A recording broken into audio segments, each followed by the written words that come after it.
दीदी मैं फोन रखता हूँ। हाँ पूजा, तुम इतनी सुबह सुबह कहाँ जा रही हो? तुम्हें पता है ना आज मेरे दीदी और जीजा जी आने वाले हैं। अरे हाँ मुझे पता है, आज आपके ना बहनोई आ रहे हैं, पर मैं इस घर की नौकरानी नहीं हूँ जो आए दिन हर किसी की हाजिरी लगाती रहूं। मैं जा रही हूँ मायके, तुम संभालो अपनी माँ और अपने मेहमानों को।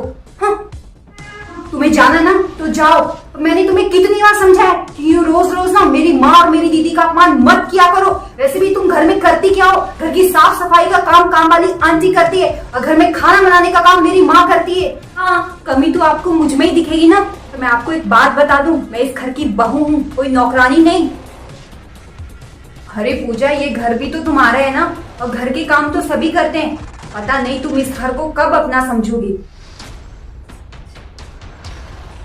या मैं तुम्हारी इस आदत से ना बहुत परेशान हो चुका हूँ। ना तो तुम इस घर के काम करती हो, ना ही किसी से सीधे मुंह बात करती हो।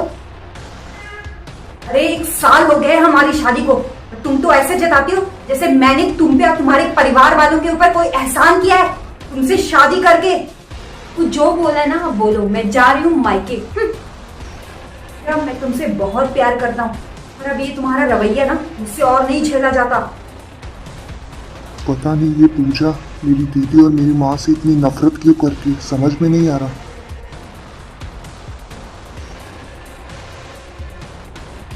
आए लागो मम्मी जी, रहने दो बेटा। अरे बेटा कैसे हो? मुझे पता है तुम मुझसे बहुत प्यार करते हो, तभी तो 2 दिन में मुझे लेने आ गए। वो मम्मी जी मुझे बस चाय पीनी है। हाँ बेटा मैं अभी तुम्हारे लिए चाय लेकर आती हूँ। मम्मी जी खाना बन गया है क्या? मुझे बहुत भूख लग रही है, सुबह से मैंने कुछ नहीं खाया। हाँ वो खाना बन जाएगा थोड़ी देर में। अरे कितना टाइम हो गया इनको आए हुए, ये तो जाने का नाम ही नहीं ले रहे। ये तो ऐसा नहीं हुआ, पहले तो हमेशा जल्दी जल्दी में रहते थे, अब क्या हो गया इनको?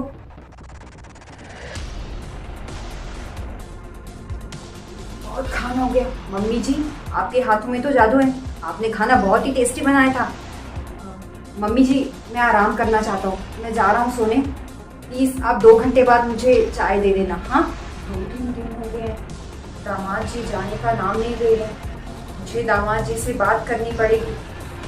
वैसे तो दामाद जी इस ससुराल में ज़्यादा टाइम रुकते नहीं थे, पर इस बार तो 2-3 दिन हो गए। मुझे दामाद जी से बात करनी पड़ेगी। अरे दामाद जी आपको काम पर नहीं जाना क्या?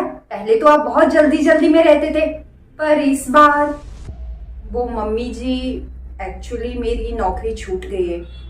क्या क्या आपकी नौकरी छूट गई? घर में कोई नहीं था, मम्मी जो है मामा के यहाँ गई है और पूजा भी तो यहीं थी, तो मैंने सोचा ससुराल होके आ जाऊं।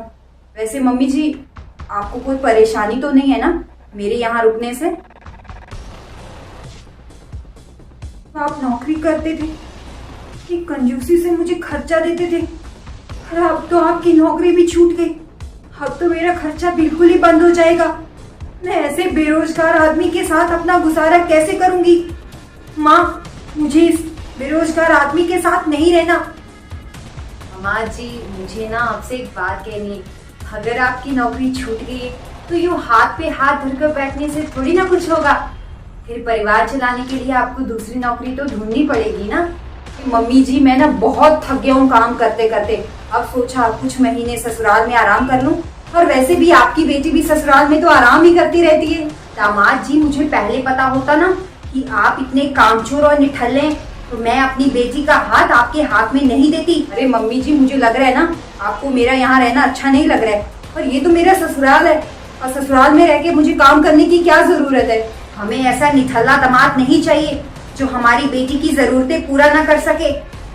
माँ अगर दामाद जो है काम धंधा छोड़ के ससुराल में नहीं रह सकता, फिर आपकी बेटी बिना कुछ किए हक जमाकर ससुराल में कैसे रह सकती है? अगर आपको ऐसा निठल्ला दामाद नहीं चाहिए तो हमें भी ऐसी निठल्ली बहू नहीं चाहिए।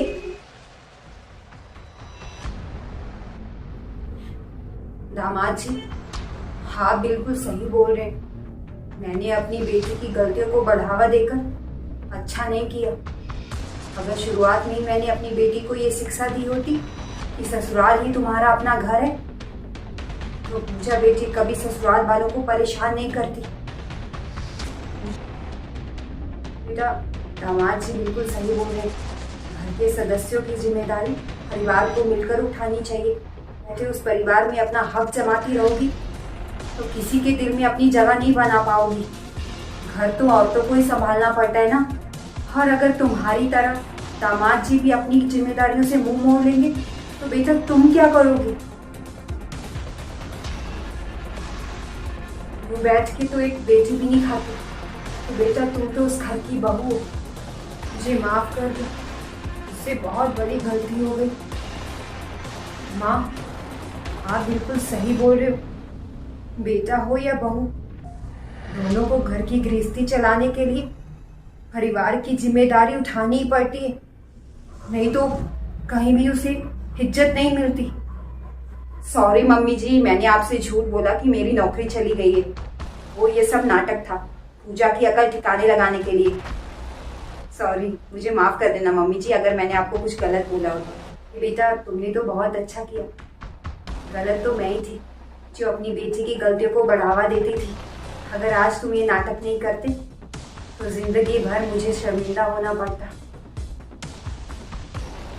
बेटा तुम दामाद जी के साथ अपने ससुराल जाओ और जैसा मैंने समझाया है ऐसा ही करना बेटा।